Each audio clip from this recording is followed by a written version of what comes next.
addicts of online gaming and alternate society sites.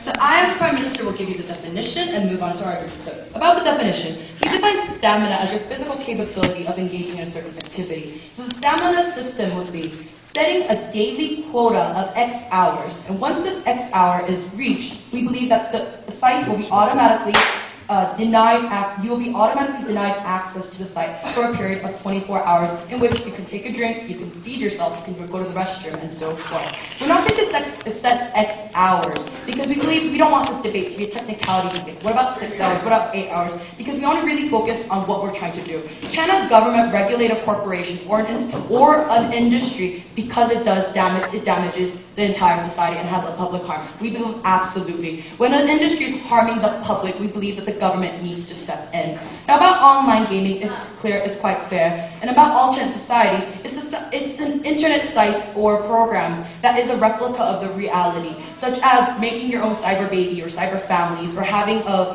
fancy house or Princess Diaries and so forth. We're specifically excluding social networking sites because we feel that's outside the scope of today's debate. And thank you, SNUDA, for accepting our definition. So, Prime Minister, first I'll talk about the seriousness of addiction, why people get addicted to online gaming in the first place, and the problems that go with it. Secondly, about this confusion of reality and cyberspace, which is quite detrimental to the public. And our second, and I'll also move on into our third argument, which is about physical harms. And our second speaker will deal with why the government's role in dealing with industries that harm the public.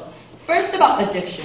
So why are individuals of Korea actually addicted to online games and these sites? Because of various reasons. First, it's quite physically not difficult. All you need to do is sit down and have wrist abilities to click on a mouse or keyboards. Therefore, you are able to do it physically for a long period of time if your wrist allows you to do so. Furthermore, it's very easy to access online games in Korea. It's also very cheap, which is why the most vulnerable, why the most uneducated, and why the most young people without not enough money and with easy access get addicted to online gaming and these sites. Furthermore, there's an endless supply of fun. Because there's endless communications, because there's endless levels that you want to reach in online games, we believe this is what leads to addiction. Yes, sir. Well, don't you concede the fact that online gaming may be expensive, especially in the status quo, or especially to children? Online, maybe you pay a lot of money to buy your gold cash on Maple Story or something. What we're trying to say by it's cheap is that PC bang or PC rooms cost only 1,000 won on a comparative average per hour. We think access to these games is quite cheap because you don't necessarily have to buy the software. It's downloadable on the internet, hence online games. So that's why we think it's very cheap commodity or cheap recreation that the vulnerable public can have access to. But anyways, so because of all these reasons, these people get addicted. Now what's wrong? Addiction is harmful in that when an individual reaches a mental status of being addicted to something, they forget to take care of themselves. They forget to feed themselves. They forget to drink water and so forth. And that is why there's health risks, which I'll go on right now. There's a mental health risk, Mr. Speaker, because there's a reality confusion. Because these online sites and because these gaming sites are so realistic, because it seems like you shot 10,000 goblins and you're the tyrants of the world, because you can grow many beautiful babies and build houses on the internet, there's a confusion of reality.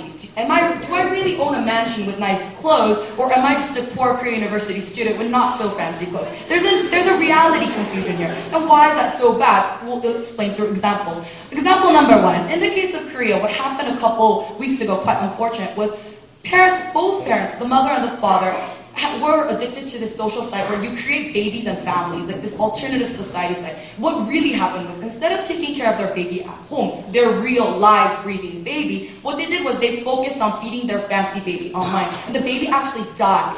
And also, unfortunate events due to addiction. We have kids confusing the reality. They think shooting gives them exhilaration, excitement through online games, and what they do is, I think it'll be cool if I can stab someone and taste real blood because it gave me so much excitement. And that's what happens. That's why so many teenagers, we see so many teenage cases where they actually go out into society and commit those murders and atrocious events because they simply are too vulnerable to distinguish what online games can provide you and what reality provides you.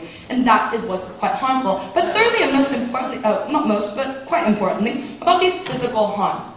Now, I'm pretty sure all of you are very intelligent and have never done this to yourself before. But when you're staring at a screen, only using your wrist movement to activate your goblin to become a warrior, I think that's what you try to do, what happens is your heart stops. Because you're dehydrated, because you're eating ramen, which is full of sodium, but because you're not taking care of yourself, and heart attack appears, and there's physical damages, such as, we're not just talking about obese people who are addicted, or we're not talking about obesity, although that's also very harmful, but we're talking about actual death here. We're talking about how an addiction to a cyberspace can actually lead to your own death. And when we believe in an industry causes this vulnerability, when an industry causes this addiction and this death and these unfortunate events, we believe it is the government's role to step in and take care of this problem. So all in all, Madam and Mr. Speakers, what we're trying to do here today is we're trying to tell you that the government has a role in stepping and solving a problem that is detrimental to our society. We're trying to help out the vulnerable population that is being affected by online gaming and alternate society sites. We believe it is the role of the government to be responsible towards the people, especially when we're talking about the most vulnerable, the young children, the young teenagers, also incapable adults who think going online for 48 hours is quite exciting. What we're trying to do is a simple mechanism, setting a daily quota of X hours that once you reach it, you have to have a 24-hour rest period. It's quite suitable. It's an easy mechanism that has greater benefits that South can reach. So for those very reasons, we're very proud to propose this motion.